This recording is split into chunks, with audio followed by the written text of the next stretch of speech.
सो matching concept पढ़ने वाले हैं अब लोग हम। तो मैचिंग कॉन्सेप्ट क्या होता है? मैचिंग कॉन्सेप्ट बेसिकली क्या होता है, देखो इसको एग्जांपल ऐसे समझो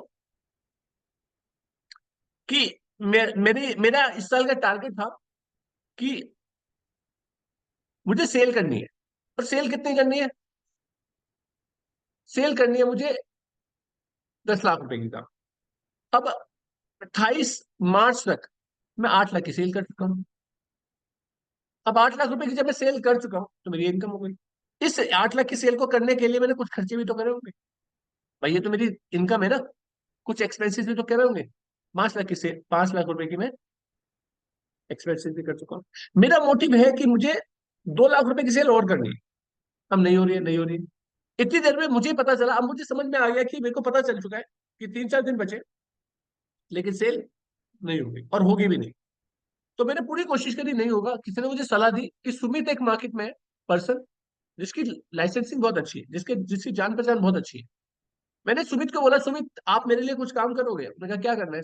मैंने कहा देखो मैं तुम्हें 10% दूंगा, तुम बिल्कुल मेरे लिए ना सेल कर दो मेरे लिए, मतलब 2-3 दिन बचे, इसमें 2 लाख रुपए तक की मिनिमम मुझे सेल चाहिए। मैंने कहा अच्छा हो जाएगा कोई बात।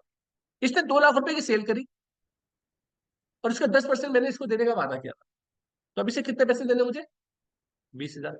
अभी 20,000 रुपए देने के लिए मैंने इसे बोला, मैंने कहा सुमित तुमने तो बहुत बढ़िया कर देगा। कहने लगा ठीक है सर। मैंने कहा 20,000 रुपए लेके क्या करोगे सुमित? अभी एक काम करना, बाद में दे दूंगा पैसे। पैसे बाद में दे दूंगा, अभी नहीं दूंगा। और ये सेल उसने करी है कब?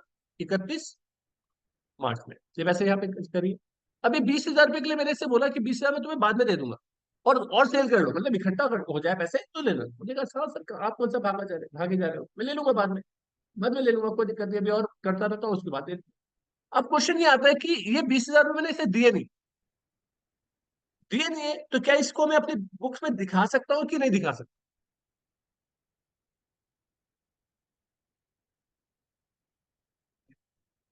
नहीं दिखा सकते। करेक्ट है ना? आपका कहना है इसे नहीं दिखा सकते। नहीं दिखाना होगा। क्यों? वजह क्या है? जो ये खर्चा है, ये वाला जो 20,000 रुपए का खर्चा है, इससे रिलेटेड इनकम मैंने किस साल दिखाई? इसी साल दिखाई ना। अगर इनकम दिखाई है तो उससे रिलेटेड जितने भी खर्चे हैं वो उसी साल दिखाना है। इसी को बोलते हैं मैच करना। मतलब जो भी आपने इनकम दिखाई है जिस साल, उससे रिलेटेड जो भी खर्चे हैं वो सारे आपको उसी साल दिखाना है। तभी तो आप प्रॉफिट और लॉस सही से बता पाओगे।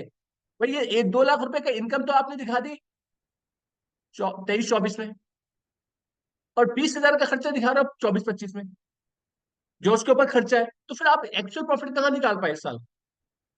अगर आपको एक्चुअल प्रॉफिट निकालना है तो, क्योंकि ये 2 लाख रुपए कमाने के लिए खर्चा किया ना हमने, तो मैं इस साल ही दिखाना होगा। राइट? तो ये मैचिंग कॉन्सेप्ट क्या बोलता है? मैच करो जो आपने रिस्पेक्टिव इनकम दिखाई है जिस साल, उससे रिलेटेड जो भी खर्चे हैं उस साल, उसी साल दिखाओ जिस साल हमने वो इनकम दिखाई है। इसे क्या बोलते हैं? ड्यू करनी पड़ेगी हमें। मतलब हमें ड्यू दिखाना होगा कि भाई एक्सपेंसेस बुक हो गया हमारा, commission account debit to party, या आउटस्टैंडिंग कमीशन ऐसे। ठीक है, लाइबिलिटी दिखानी होगी कि हमें पे ऑफ। क्लियर है? इस चीज समझ में आ गया? मैचिंग कॉन्सेप्ट समझ में आ गया? नेक्स्ट।